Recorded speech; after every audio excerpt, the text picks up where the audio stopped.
Hello everyone, welcome to our YouTube channel Nimbus learning powered by engineers academy. Best to conventional question series, इस series का ये power system का तीसरा video.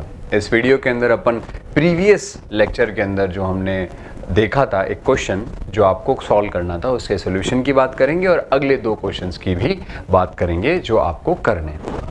बात करें अपन पहले क्वेश्चन की, तो फर्स्ट क्वेश्चन जो है आप लोगों को जो होमवर्क में दिया गया था ये वाला क्वेश्चन है जिसके आंसर्स मेरे पास आए हैं। मैं इसका सोल्यूशन आप लोगों को डिटेल में लिखवा दे रहा हूँ। क्वेश्चन क्या कह रहा है? क्वेश्चन आपसे ये कह रहा है कि दादा आपको जो है वो एक जनरेटर दिया गया है 11 kV 50 हर्ट्ज पर वर्क करने वाला। ये एक पावर सिस्टम से कनेक्टेड है।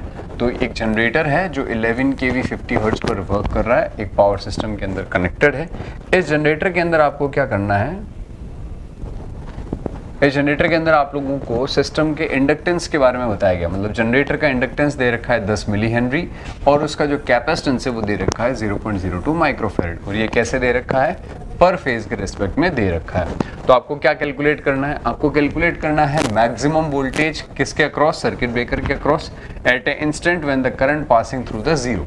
तो इस पूरे लाइन का मतलब ये है कि आप लोगों से रीस्ट्राइकिंग वोल्टेज का मैक्सिमम वैल्यू पूछ रहा है। किसका वैल्यू पूछ रहा है? रीस्ट्राइकिंग वोल्टेज का मैक्सिमम वैल्यू। कैसे? क्योंकि इसने यहाँ पर पहले ही लिख दिया मैक्सिमम वोल्टेज बताओ किसके अक्रॉस? सर्किट ब्रेकर के अक्रॉस। कब? जब करंट जीरो से पास होती है। तो जब करंट जीरो से पास हो, मतलब करंट जब जीरो होती है तो उसके जस्ट बाद वोल्टेज जो आता है उसको रीस्ट्राइकिंग वोल्टेज कहते हैं। उसकी मैक्सिमम वैल्यू निकालनी है, यानी वीआर मैक्स का वैल्यू कैलकुलेट करना है। ये हमें पता चल गया। दूसरा आप लोगों को ओमेगा एन यानी कि नेचुरल फ्रीक्वेंसी ऑफ ऑसिलेशन निकालना है। और तीसरा आपको एवरेज ट्रिपल आरवी का वैल्यू निकालना है। और रेजिस्टेंस को आप क्या करना है? नेग्लेक्ट करना है। Average rate of rise of restriking voltage यानी कि ट्रिपल आरवी का वैल्यू निकालना है। कहां तक का निकालना है? जब तक फर्स्ट पीक नहीं पहुंच जाता। सिंपल सी बात है। तो ये सारा का सारा डेटा जो यहाँ पर इसने पूछा है क्वेश्चन ने, इसको सॉल्व करने के लिए अपन नेक्स्ट स्लाइड में क्वेश्चन का सोल्यूशन लिख लेते हैं। पहले पार्ट का जो आप लोगों से आंसर पूछा जा रहा है वो है आपका रीस्ट्राइकिंग वोल्टेज का मैक्सिमम वैल्यू। तो रीस्ट्राइकिंग वोल्टेज का मैक्सिमम वैल्यू होता है ट्वाइस ऑफ वीएम। कितना होता है? ट्वाइस ऑफ वीएम होता है। तो यहां पर अगर मैं बात करूं रीस्ट्राइकिंग वोल्टेज के मैक्सिमम वैल्यू की, तो ट्वाइस तो है ही। वीएम क्या होता है? वीएम किसी भी एक फेज के अंदर पीक वैल्यू जो होती है उस पर्टिकुलर फेज की, उसका वैल्यू होता है। तो ये जो हमें क्वेश्चन में 11 kV गिवन है, हमें पता होना चाहिए कि 11 kV is a line voltage. तो अगर आपको लाइन वोल्टेज दिया गया है और आपको फेज वोल्टेज चाहिए तो लाइन से फेज वोल्टेज निकालने के लिए √3 का भाग लगेगा। और एसी में कैलकुलेशन आरएमएस के अकॉर्डिंग होती है। तो आप लोगों को आरएमएस दिया गया है, जबकि आपको पीक चाहिए तो पीक के लिए आप किससे गुणा करेंगे? √2 से गुणा करेंगे। तो वैल्यू आ जाएगा 2 × 11/√3 × √2। तो रीस्ट्राइकिंग वोल्टेज जो है उसका मैक्सिमम वैल्यू जो आप लोगों के पास आएगा वो आएगा 17.96 kV। यहां पर आप लोगों को क्वेश्चन के सॉल्यूशन से पहले एज यूजुअल जैसे मैं आप लोगों को पहले बता चुका हूं कि आपको गिवन डेटा जो है वो लिखना है। आपको लिखना है लाइन वोल्टेज 11 kV गिवन है। आपको इंडक्टेंस मेंशन करना है 10 मिली हेनरी गिवन है। आपको कैपेसिटेंस मेंशन कर, अच्छा ये जो 10 मिली हेनरी है ये पर फेज है, ये भी लिखना पड़ेगा। कैपेसिटेंस है वो 0.02 माइक्रोफैरड पर फेज है। ये आप लोगों को क्वेश्चन में गिवन है। दैट्स इट, इतना ही गिवन है। पहले पार्ट का आंसर आ गया। बात करते हैं दूसरे पार्ट की। आप लोगों से पूछा गया है नेचुरल फ्रीक्वेंसी ऑफ ऑसिलेशन। तो Fn = 1/2 पाई √LC होता है। आप चाहें तो आप ओमेगा एन भी निकाल सकते हैं, जिससे आप 1/√LC से कैलकुलेट कर सकते हो। पर अपन नेचुरल फ्रीक्वेंसी ऑफ ऑसिलेशन पूछा तो अपन हर्ट्ज में वैल्यू निकाल लें, ज़्यादा बेहतर रहेगा। तो 1/2 पाई तो ये हो ही गया है, अंडर रूट लगा करके। एल का वैल्यू 10 मिली हेनरी है तो 10⁻³ और कैपेसिटेंस का वैल्यू 0.02 × 10⁻⁻6 माइक्रोफैरड हो जाएगा। तो ये वैल्यू जो है ये यहाँ पे कितना आ जाएगा हमारे पास में?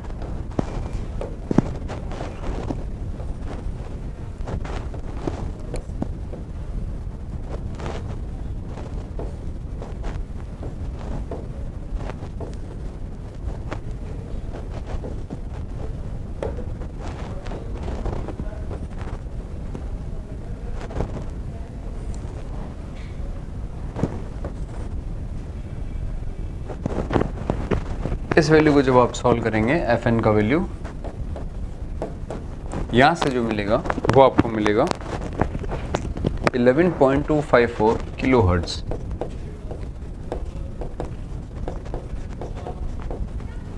बात करते हैं नेक्स्ट थर्ड पार्ट की।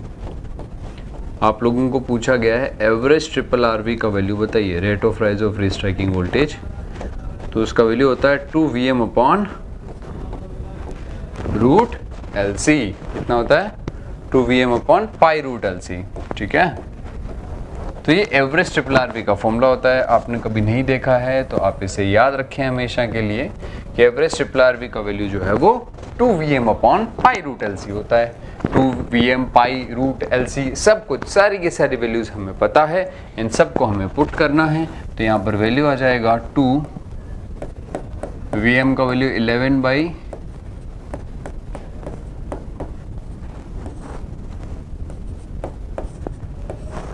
√3 इंटू √2 इंटू 10 की 10 इंटू 10⁻³ इंटू 0.02 इंटू 10⁻6 माइक्रो में ना, -6। तो यहाँ से जो आपका एवरेज ट्रिपल आरवी है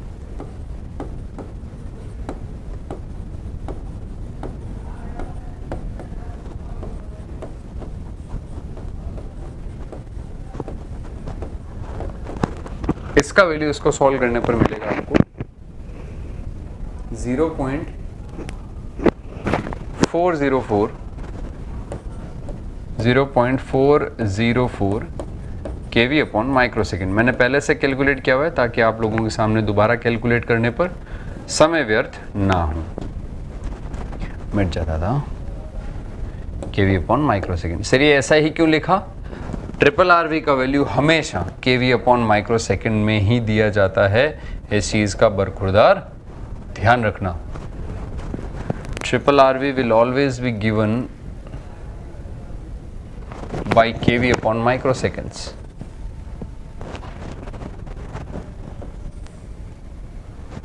इस तरीके से ये क्वेश्चन सॉल्व करना था, ये 3 पार्ट इसके आंसर हो जाते। आगे बात समझ में?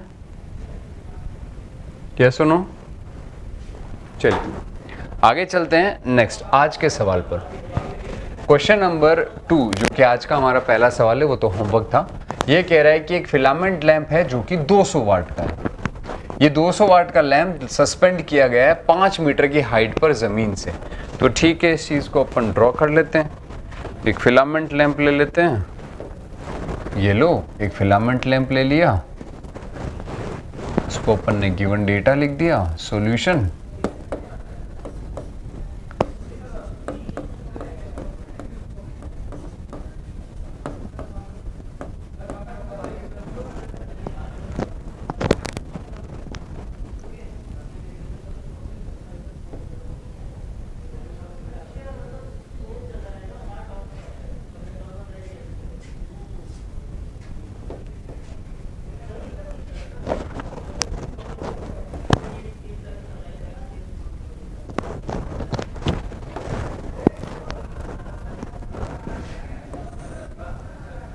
ये गिवन डेटा है, कह रहा है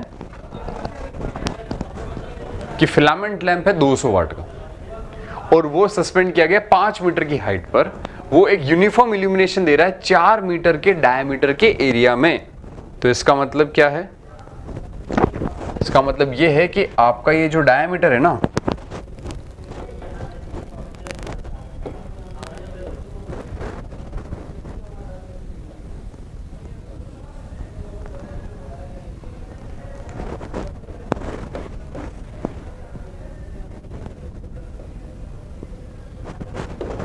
चार मीटर का डायमीटर के अंदर। तो 2 मीटर का ये वैल्यू हो गया, 2 मीटर का ये वैल्यू हो गया।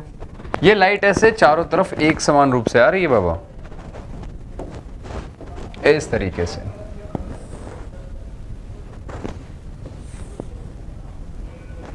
एक समान रूप से इस तरीके से जो है वो लाइट फैल रही है।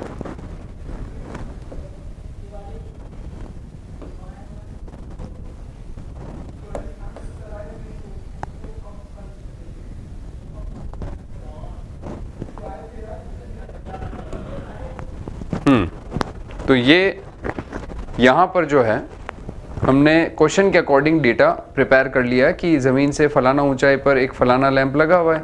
ठीक है साहब, लैंप लगा हुआ है, तो अभी अपन को करना क्या है, अभी अपन को ये गिवन डेटा लिख लेना है। तो अपन ने गिवन डेटा लिख लिया। गिवन डेटा के अंदर लैंप का पावर बोल दिया गया है, कितना, 200 वाट बोला गया है।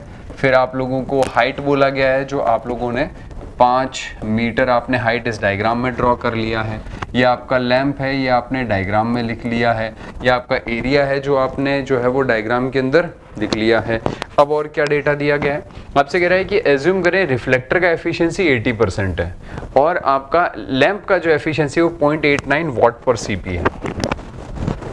तो रिफ्लेक्टर का एफिशिएंसी जो है वो है 50% और लैंप का जो एफिशिएंसी है वो है 0.89 वाट पर सीपी, 0.89 वाट पर सीपी। काफी कॉम्प्लिकेटेड क्वेश्चन नजर आ रहा होगा आप लोगों को, पर ये सॉल्व करने में उतना ही आसान है। आपसे कहा जा रहा है कि आपको एक लैंप दिया गया है जो कि 200 वाट का है, जमीन से 5 मीटर की ऊंचाई पर, और इस पर एक रिफ्लेक्टर लगा है। ये रिफ्लेक्टर लगने की वजह से लाइट एक समान रूप से नीचे आ रही है और वो 4 मीटर के डायमीटर के एरिया में लाइट गिर रही है। तो आपसे ये पूछा जा रहा है working plane and gives the uniform illumination flat diameter, assume efficiency is this, determine the illumination on the working plane। आपको इस वर्किंग प्लेन पर इल्यूमिनेशन निकालना है, सिंपल सी बात है। तो आप लोगों को अच्छे से पता होना चाहिए कि इल्यूमिनेशन का जो वैल्यू होता है वो कितना होता है, F/A होता है। क्या होता है, F/A। पूछा क्या गया है, इल्यूमिनेशन, वी नो दैट, ऐसे लिखना, वी नो दैट। हमें पता सब कुछ है भाई, हमें सब पता है, वी नो दैट, हमें पता है। क्या पता है कि इल्यूमिनेशन का जो वैल्यू होता है वो F/A होता है। अब एरिया निकालना है तो एरिया तो πr² होता है, पाई तो रहेगा, πr² ये रहा, यहाँ पे 2 मीटर दे रखा है रेडियस, ये तो πr² कितना हो जाएगा, एरिया बराबर πr²। तो यहाँ पर r का वैल्यू 2 मीटर दे रखा है, तो पाई इंटू 2 का क्या हो जाएगा, स्क्वायर। तो एरिया का वैल्यू हो जाएगा 4 पाई। चलो एक चिंता तो खत्म हुई कि चलो एरिया तो हमारे पास आ गया। अब हमारा अगला टास्क क्या है, हमारा टास्क है ल्यूमेन को फाइंड करना, यानी कि एफ को फाइंड करना। अब हमें ये पता है कि हमें एफिशिएंसी रिफ्लेक्टर का 50% दिया है, लैंप का एफिशिएंसी 0.89 वाट पर सीपी दिया, और यहाँ पर देखो वॉट दे रखा है। तो आप इस चीज को ऐसे सॉल्व करें। आपको फॉर्मूला नहीं पता एग्जाम में, कोई बात नहीं, आपको एक चीज वॉट पर सीपी दी गई है और एक चीज वॉट दी गई है। तो आप एक काम करें ना, क्या काम करें, आप इस वॉट में इसका भाग दे दें। वॉट में जब आप वॉट पर सीपी का भाग देंगे तो वॉट पर सीपी, तो वॉट से वॉट कट जाएगा, सीपी कहाँ चला जाएगा, ऊपर की तरफ, यानी आपको सीपी मिल जाएगा। सीपी का मतलब क्या हो गया, कैंडल पावर हो गया। तो कैंडल पावर का मतलब क्या हो गया, लैंप की rating divide by lamp efficiency. ये मैंने यहां से आपको सॉल्व करके दिखाया है। तो सीपी का वैल्यू अपन यहां से निकाल लेते हैं। हमें पता है कि सीपी को ही आई लिखा जाता है, सीपी जो है उसी को क्या लिख सकते हैं, ल्यूमिनस इंटेंसिटी भी लिख सकते हैं, कोई इशू नहीं है। तो सीपी का वैल्यू कितना हो जाएगा, पर अपन इसको यहाँ लिख नहीं रहे, अपन चूंकि सीपी निकाल रहे तो इसको ऐसे ही रहने दे। तो सीपी का वैल्यू यहाँ से हमारे पास आ जाएगा, ये दादा 0.89 वाट पर सीपी डिवाइड बाई वाट, 200 कर देते हैं, ऐसे हो जाएगा ना, यस और नो। अरे दादा लिखा अलग बोला अलग, क्या कर रहे हो, 200 बिल्कुल, वाट में वाट पर सीपी का भाग देना है ना। तो 200 बटा 0.89, ये वैल्यू किस में आ जाएगी, सीपी की आ जाएगी। सीपी का यूनिट क्या होता है, ल्यूमेन अपॉन स्टेरेडियन होता है, या फिर शॉर्ट में कहें तो क्या होता है, कैंडेला होता है। तो ये कैंडेला हो गया इसका यूनिट। ये वैल्यू सॉल्व तो कर लो, फिर कैंडेला लिख लेना। तो इसको सॉल्व करने पर आपके पास में जो वैल्यू आएगी वो आएगी 224.72, 224.72 कैंडेला। चलिए हमारे पास सीपी आ गया, हमारे पास में जो है वो सीपी मतलब कि आई आ गया। अब हमें पता है सीपी जो वैल्यू होता है, सीपी का जो वैल्यू होता है या फिर जो आई का वैल्यू होता है, we know that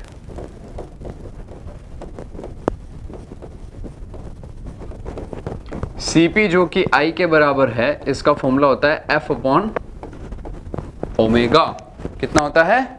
F upon omega होता है। तो हमें पता है, हमें तो F चाहिए, तो F निकालने के लिए ये I या Cp जो इसको किससे गुणा करना है? ओमेगा से गुणा करना है। और हमें पता है लाइट जो है वो सारी डायरेक्शन में और सारे के सारे प्लेन में ट्रेवल करती है। तो सारी डायरेक्शन और सारे के सारे प्लेन में ट्रेवल करती है, तो सारी डायरेक्शन और सारे के सारे प्लेन में ओवरऑल एंगल जो होता है वो कितना होता है? 3D के केस में स्पेरिकल वैल्यू होती है 4 पाई। तो यहाँ पर वैल्यू ओमेगा की 4 पाई ली जाएगी। तो F का वैल्यू यहाँ से निकालने के लिए आप लोगों को Cp को गुणा करना पड़ेगा 4 पाई से, और फिर इसको गुणा करना पड़ेगा रिफ्लेक्टर की एफिशिएंसी से। क्यों? क्योंकि एक लैंप है, आपने ये पता कर लिया कि इस लैंप से चारों तरफ का मतलब बोर्ड पे तो मैं केवल एक ही प्लेन बना पा रहा हूँ, आगे भी होगा, पीछे भी होगा, ऊपर भी होगा, नीचे भी होगा, सभी दिशाओं के अंदर जो लाइट है वो टोटल है Cp इंटू 4 पाई। पर मेरे को वो लाइट किधर मिल रही है? सिर्फ नीचे मिल रही है, बाकी कहीं पर भी लाइट नहीं है, सिर्फ नीचे। क्यों? क्योंकि यहाँ एक रिफ्लेक्टर लगाया हुआ है। उस रिफ्लेक्टर का एफिशिएंसी 50% है, यानी 50% लाइट तो रिफ्लेक्टर खा गया, बची हुई 50% नीचे की तरफ गई है, बाकी किसी भी दिशा में कोई भी रोशनी नहीं है, तभी रिफ्लेक्टर लगाया गया है। तो यहां से F का वैल्यू कितना आ जाएगा? Cp का वैल्यू कितना है? 224.72 इंटू 4 पाई इंटू रिफ्लेक्टर का एफिशिएंसी 50%। यहां से F का वैल्यू कितना आ जाएगा? यहां से F का वैल्यू आ जाएगा 141.95 ल्यूमेन। ये यहाँ पर वैल्यू आ जाएगा इसका। और अब अपन को F का वैल्यू और A का वैल्यू, इसको इक्वेशन नंबर 1 दे देते हैं, इसको इक्वेशन नंबर 2 दे देते हैं, इसको इक्वेशन नंबर 3 दे देते हैं, और लिख देते हैं क्या? पुट इक्वेशन 2 and 3 इन 1। 2 और 3 को 1 में रखो, E इज इक्वल्स टू कितना आ जाएगा? 141.95 डिवाइड बाई 4 पाई। यहां से E का वैल्यू जो है वो आपके पास आ जाएगा 112.36 लक्स। क्लियर है सबको? चलिए, दिस इज द आंसर। बढ़ते हैं अगले सवाल की तरफ। नेक्स्ट क्वेश्चन जो आज की क्लास का दूसरा क्वेश्चन है, पहला तो होमवर्क का सॉल्यूशन था, है ना? तो पहला क्वेश्चन अपन ने आज की क्लास का ये पीछे वाला किया, दूसरा क्वेश्चन ये है। इस क्वेश्चन के बाद में आपको होमवर्क मिलेगा घर के लिए। ये क्वेश्चन कह रहा है, आप लोग एक बार मैं साइड में हट जाता हूँ, आप इसको पढ़ें, साथ ही साथ मैं भी आपको समझा देता हूँ। ये क्वेश्चन कह रहा है कि एक 3 फेज सिंक्रोनस मोटर है जिसका मैकेनिकल लोड जो है सारे लॉसेस को जोड़कर 122 किलोवाट है। वो एक पैरेलली लोड के साथ कनेक्ट की गई है जो 510 किलोवाट का है, और उसका पावर फैक्टर 0.8 है। मोटर का एक्साइटेशन ऐसा दिया गया है कि उसका केवीए इनपुट जो है वो 140 केवीए है। तो आपको मोटर के नए पावर फैक्टर का determine the new power factor of the whole system, पूरे के पूरे सिस्टम के नया वाला जो पावर फैक्टर है उसका वैल्यू फाइंड आउट करना है। अब आप लोग जो है वो सबसे पहले एक चीज समझें। यहाँ से क्या समझनी है? हमें यहाँ से एक चीज ये समझनी है कि भैया जो हमारा सिस्टम है ना, उस सिस्टम का ओवरऑल पावर फैक्टर हमें फाइंड करने की बात कही जा रही है। तो पहले अपन लिख लेते हैं सॉल्यूशन। आपको निकालना क्या है? आपको सिस्टम का पावर फैक्टर निकालना है। तो पावर फैक्टर का फॉर्मूला कितना होता है? P अपॉन S होता है। यानी आपको सिस्टम का टोटल P निकालना है और सिस्टम का टोटल S निकालना है। आ रही बात समझ में? यस और नो? तो अब यहां पर अगर मैं बात करूं,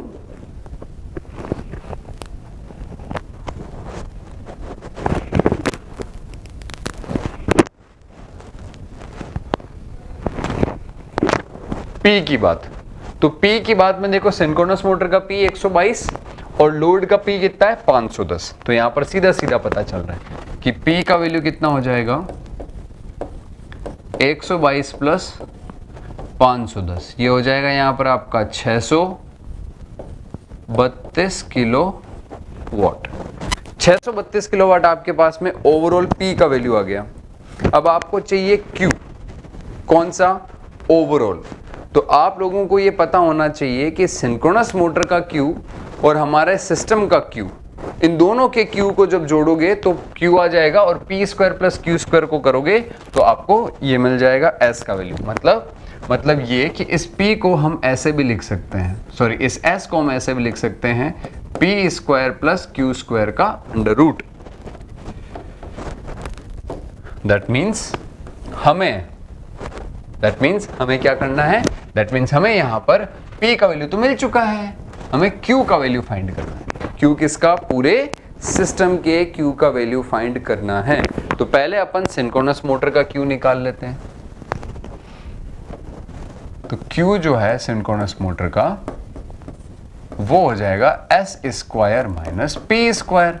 सर S कहां से है, ये देखो कह रहा है कि मोटर का एक्साइटेशन ऐसा सेट किया है कि उसका केवी इनपुट 140 है। तो मोटर का अपन को एक्टिव पावर और एपरेंट पावर दोनों पता है, तो अपन यहां से लिख लेते हैं। कितना है दे रखा भैया, वैल्यू 140 दे रखा है, तो ये हो जाएगा 140 का स्क्वायर माइनस 122 का स्क्वायर का होल अंडर रूट कर दीजिए, तो सिंक्रोनस मोटर का Q आ जाएगा। तो सिंक्रोनस मोटर का Q, इसको सॉल्व करने पर, मैंने सॉल्व किया है वैल्यू, इसका वैल्यू आप लोगों को डायरेक्ट मिलेगा 68.67 kVAR। 67 kVAR। Next point, next आप लोगों से ये कहा गया है कि जो लोड है उसका भी आप लोगों को पता होना चाहिए। तो Q लोड का कितना होता है, तो हमें एक फॉर्मूला पता होना चाहिए। Q का फॉर्मूला होता है P tan phi। अब यहाँ पर लोड का रिएक्टिव पावर निकालना है, तो P का वैल्यू लोड के लिए 510 है और tan phi का वैल्यू में phi का वैल्यू जो है पावर फैक्टर होता है, तो cos इनवर्स आपको पावर फैक्टर दे रखा है। P tan phi में पावर फैक्टर 0.8 लैगिंग दे रखा है, तो पावर फैक्टर जो है उसका वैल्यू आ जाएगा cos इनवर्स 0.8। ये पावर फैक्टर एंगल आ जाएगा, इसको अपन यहाँ पुट कर देंगे 10 की वैल्यू के साथ में। तो लोड का यहां से रिएक्टिव पावर 382.5 आ जाएगा, 382.5 kVAR। ये लोड रिएक्टिव पावर ले रहा है और ये सिंक्रोनस मोटर रिएक्टिव पावर 68 वाली है जो ये उसकी हो गई। तो टोटल जो है ये तो लोड मांग रहा है, सिंक्रोनस मोटर क्या करता है, डिलीवर करता है। Reactive power synchronous motor deliver करता है। तो टोटल ओवरऑल Q जो है वो ये होगा कि Q जो सिस्टम ने मांगा है, सिस्टम की डिमांड कितनी है, उसमें से सिंक्रोनस मोटर उसको डिलीवर कर देगा। सिंक्रोनस मोटर को लगाया इस वजह से है कि वो रिएक्टिव पावर डिलीवर करे। तो 382.5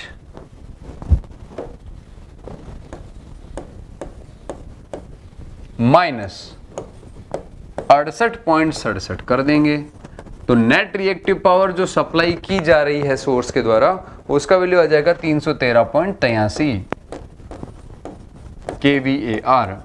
अब अपना काम आसान हो गया, हमें cos phi s चाहिए था, तो P का वैल्यू 632 है और Q का वैल्यू जो S का वैल्यू जो है वो P स्क्वायर यानी 632 का स्क्वायर प्लस 313.83 का स्क्वायर।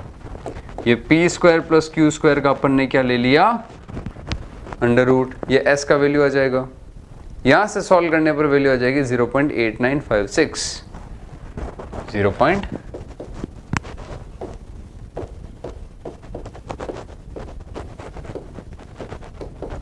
ये लैगिंग आएगा क्योंकि रिएक्टिव पावर अभी भी मांगी जा रही है। This is the answer.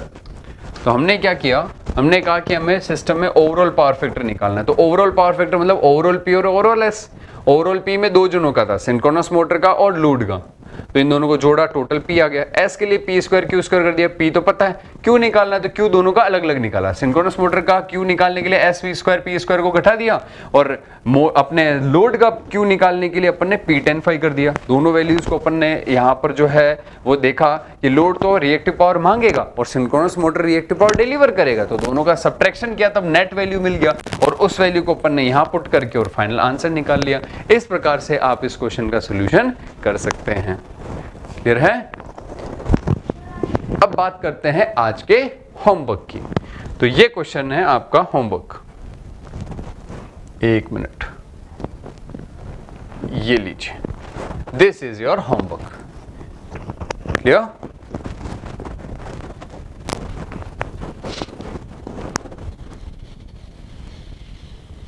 इस क्वेश्चन को सॉल्व करना है, डिस्ट्रीब्यूटर का है।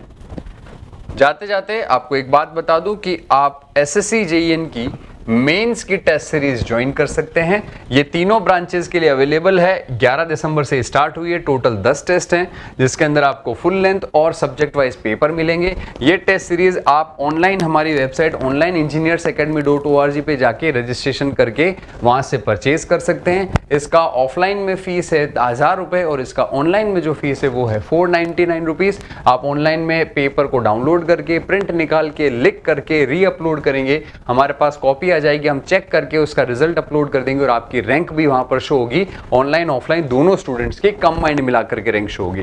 ऑनलाइन स्टूडेंट के अलावा ऑफलाइन स्टूडेंट अगर जानना चाहते हैं तो ये हमारे सेंटर्स के नाम हैं। इन सारे सेंटर्स पे आप जा करके और ऑफलाइन भी पेपर दे सकते हैं। इसके लिए आपको वहां जा करके और रजिस्ट्रेशन करना होगा।